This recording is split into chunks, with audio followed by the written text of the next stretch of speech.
ये कहानी मुंबई के थाने इलाके की है। थाने की मीरा रोड पे एक सोसाइटी है जिसका नाम गीता आकाशदीप अपार्टमेंट्स है, जहां काफी लोग रहते हैं। इसी अपार्टमेंट की 7वीं मंजिल पर 4 फ्लैट हैं और इन फ्लैट्स के नंबर हैं 701, 702, 703 और 704। इन चारों फ्लैट्स में से जो 3 फ्लैट्स वाले लोग थे वो आपस में मिलते जुलते रहते थे। जैसे कोई फंक्शन हो गया या कोई त्योहार हो गया तो ये सब एक दूसरे को अच्छी तरह जानते थे। लेकिन इन 3 फ्लैट के लोगों के अलावा जो चौथा फ्लैट 704 था उसमें सिर्फ 2 लोग रहते थे और उन दोनों का किसी से भी ज्यादा मिलना जुलना नहीं होता था। वो इन 3 फ्लैट वाले लोगों से एकदम कटे हुए थे। ये फ्लैट 704 10,000 के किराए पर मनोज साने नाम के एक आदमी ने ले रखा था। इस फ्लैट में मनोज साने, जिसकी उम्र 56 साल थी और इंडस्ट्रियल इंस्टीट्यूट ऑफ टेक्नोलॉजी का भी वो डिग्री होल्डर था, वो और उसके साथ एक औरत उस 704 फ्लैट में एक साथ रहते थे। बाकी सोसाइटी वाले लोगों को यही लगता था कि ये दोनों हस्बैंड वाइफ हैं और वो लोग सिर्फ मनोज को उसके नाम से जानते थे। इसके अलावा किसी के पास इनकी मजीद कोई मालूमात नहीं थी, क्योंकि वो किसी से भी ज्यादा मिलना जुलना पसंद नहीं करते थे। इसके बाद फिर एक दिन ऐसा होता है कि 7th फ्लोर पर रहने वाले फ्लैट्स में से 703 वाले फ्लैट में रहने वाली फैमिली को मंडे के दिन अचानक कहीं से कुछ बदबू आना शुरू हो जाती है।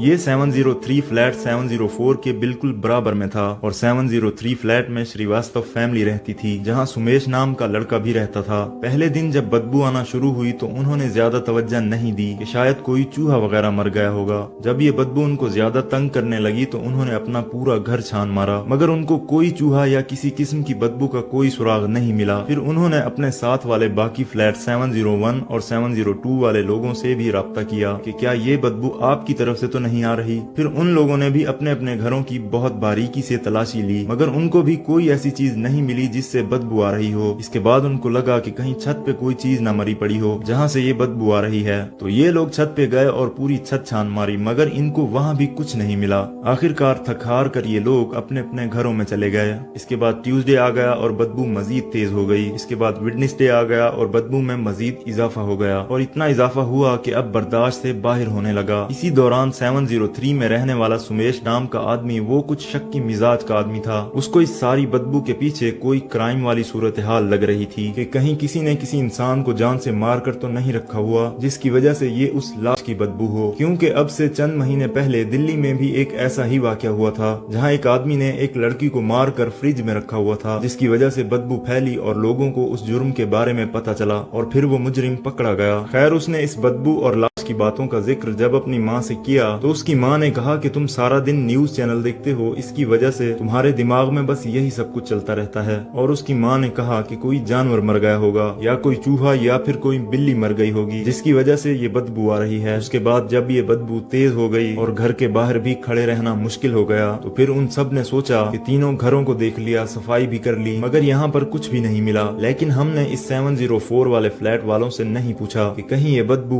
उनके घर से तो नहीं आ रही। तो आखिरकार सुमेश वहाँ जाता है। डोरबेल ना होने की वजह से वो दरवाजे को नॉक करता है, मगर दरवाजा कोई नहीं खोलता। इसी दौरान जब वो दरवाजा खुलने का इंतजार कर रहा होता है तो उसे महसूस होता है कि ये बदबू इसी फ्लैट से आ रही है जहाँ वो अभी खड़ा हुआ है। लेकिन इसी दौरान उसे खुशबू भी आने लगती है, यानी इस बदबू को हटाने के लिए कोई रूम फ्रेशनर मार रहा था। तो सुमेश को इस बात पे शक होता है कि यहाँ शायद कोई कुछ छुपाने की कोशिश कर रहा है। उसी वक्त वो दरवाजा भी खुलता है जिसमें से मनोज साने बाहर आता है। तो इसके बाद सुमेश उसको सारा मामला बताता है कि ये बदबू आपके घर से आ रही है, आप देखें कि ये कहाँ से आ रही है। तो मनोज बोलता है कि हाँ, शायद कोई जानवर मर गया होगा, लेकिन मुझे अभी जल्दी है, मुझे कहीं जाना है, मैं वापस आकर देखता हूँ कि ये बदबू कहाँ से आ रही है। और फिर मनोज वहाँ से चला गया। लेकिन सुमेश को अब पक्का यकीन हो गया था कि ये बदबू इसी फ्लैट से आ रही है और इतनी ज्यादा बदबू होने के बावजूद भी मनोज ऐसे बिहेव कर रहा था जैसे बदबू का कोई नामो निशान ही न हो। इसी वजह से सुमेश को लगा कि यहाँ जरूर कोई गड़बड़ है। सुमेश अपने साथ वाले फ्लैट्स के कुछ लोगों को अपने साथ लेकर नीचे सोसाइटी वालों के पास पहुंचा और उनको सारा मामला बताया कि फ्लैट 704 में से पिछले 3 दिन से शदीद बदबू आ रही है और इसमें रहने वाले मनोज साने को इसकी कोई परवाह नहीं और हमें इस पे शक भी है, क्योंकि जिस तरह उसका बिहेवियर था वो जरूर हमसे कुछ छुपा रहा है। इस सब के बाद सोसाइटी वालों ने फौरन पुलिस बुला ली। पुलिस वाले जब वहाँ पहुँचे और 7th फ्लोर पर 704 फ्लैट के पास पहुँचे तो उनको भी वहाँ से शदीद बदबू आने लगी। लगी। अब पुलिस वालों का शक भी यकीन में बदलने लगा कि यहाँ जरूर कुछ गड़बड़ है। इसीलिए उन्होंने सोसाइटी वालों को गवाह बनाकर 704 फ्लैट के दरवाजे का ताला तोड़ दिया और जैसे ही वो दरवाजा खोला तो शदीद बदबू का एक झोंका उनको टकराया, जिसकी वजह से उनको मास्क पहनना पड़ गया। और फिर पुलिस वालों ने इस फ्लैट की तलाशी लेना शुरू कर दी कि आखिर इस बदबू के पीछे क्या राज छुपा है। पुलिस वालों ने बेडरूम देखा, वहाँ भी कुछ नहीं था। फिर फ्रिज खोल के देखा, वो भी साफ सुथरा पड़ा हुआ था, वहाँ भी सिर्फ खाने पीने का सामान था। ड्राइंग रूम में भी देखा, वहाँ भी उन्हें कुछ नहीं मिला। फिर वो सब किचन की तरफ गए, तो जब वो लोग किचन की तरफ गए तब उनको यकीन हो गया कि ये बदबू यहीं से आ रही है, क्योंकि अब बदबू शदीद से शदीद तर हो गई थी।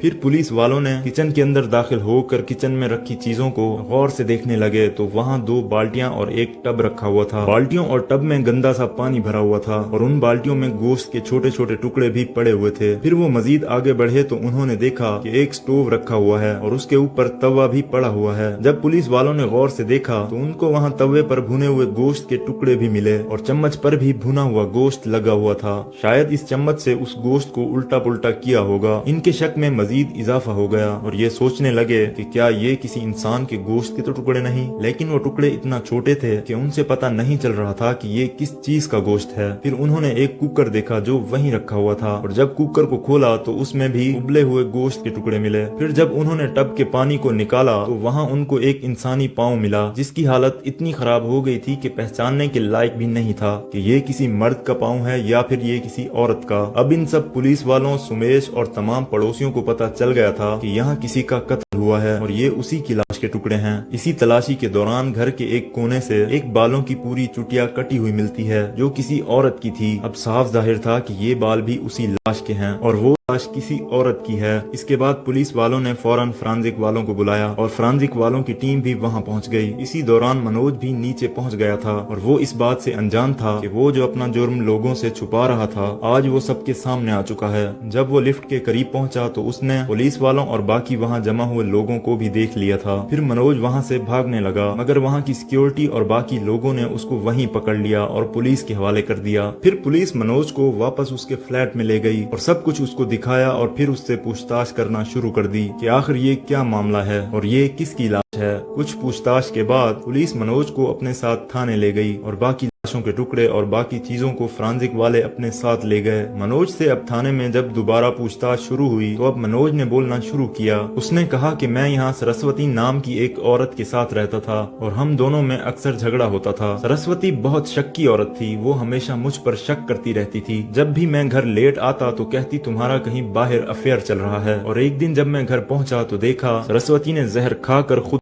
कर ली है। फिर पुलिस ने कहा कि अगर उसने खुद की थी तो तुमने लाश के इतने टुकड़े क्यों किए। उसने कहा कि मैं डर गया था कि अब पुलिस मुझे उसकी मौत के इल्जाम में गिरफ्तार करेगी। इसी डर की वजह से मैंने उसकी लाश के टुकड़े किए और उसकी लाश को काटने के लिए मैं बाजार से खुद ही सामान लाया था, जिसमें एक हथौड़ा था, एक वुड कटर था और 2 बाल्टियां थी। ये सारी चीजें लेकर मैंने लाश को टुकड़ों टुकड़ों में काटना शुरू किया। फिर मुझे लगा कि इस में से अब बदबू आने लगी है तो मैंने उन टुकड़ों को कुकर में डालकर उबालना शुरू किया।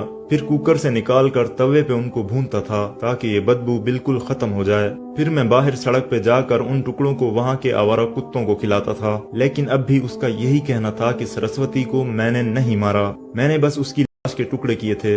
इसके बाद पुलिस उसको अदालत में पेश करती है, जहाँ से पुलिस उसको फिर रिमांड में लेकर दोबारा उस कत्ल के बारे में पूछताछ शुरू करती है और अब जाके वो पुलिस को सच बताता है। और उसकी पूरी कहानी कुछ इस तरह है कि मनोज साने अहमद नगर का रहने वाला था। माली हालत भी अच्छी थी, मगर 10-15 साल पहले उसके माँ बाप की मौत हो गई थी। बोरीवली में इसका अपना फ्लैट था और वहीं बोरीवली में ही ये राशन की दुकान पे काम करता था और इसका वहीं एक बार एक्सीडेंट भी हो गया, जहां इसको अस्पताल ले जाया गया और उसको एक खून की बोतल भी लगानी पड़ गई। अस्पताल से ठीक होने के बाद जब ये घर पहुंचा तो ये फिर बीमार हो गया। इसके बाद जब ये दोबारा अस्पताल पहुंचा तो कुछ टेस्ट कराने के बाद इसको पता चला कि ये HIV पॉजिटिव हो गया है और इसको ये बीमारी उसी खून की बोतल से लगी थी जो इसको एक्सीडेंट के बाद लगाई गई थी। इसके बाद ये दवाइयाँ खाता रहा और फिर इसने अपना फ्लैट 35,000 किराए पर चढ़ाकर फिर ये मीरा रोड पहुंचा, जहां उसने गीता आकाशदीप अपार्टमेंट में 10,000 किराए का एक फ्लैट लिया और वहीं रहने लगा। इसका कहना था कि 2008 में इसकी मुलाकात सरस्वती से हुई और ये दोनों कुछ ही दिनों के अंदर ही एक दूसरे के बहुत करीब आ गए थे और दोनों को एक दूसरे से बहुत ज्यादा प्यार और मोहब्बत हो गई थी। और फिर मनोज सरस्वती सरस्वती को अपने साथ मीरा रोड वाले फ्लैट में ले गया और फिर ये दोनों वहाँ रहने लगे और इन दोनों ने शादी भी कर ली थी। सरस्वती की मजीद 4 बहनें थी जो यतीम खाने में रहती थी और ये दोनों अक्सर उनको मिलने भी जाया करते थे। मनोज को अपने फ्लैट का 35,000 किराया मिलता था और वो दुकान से भी 5,000 कमाता था।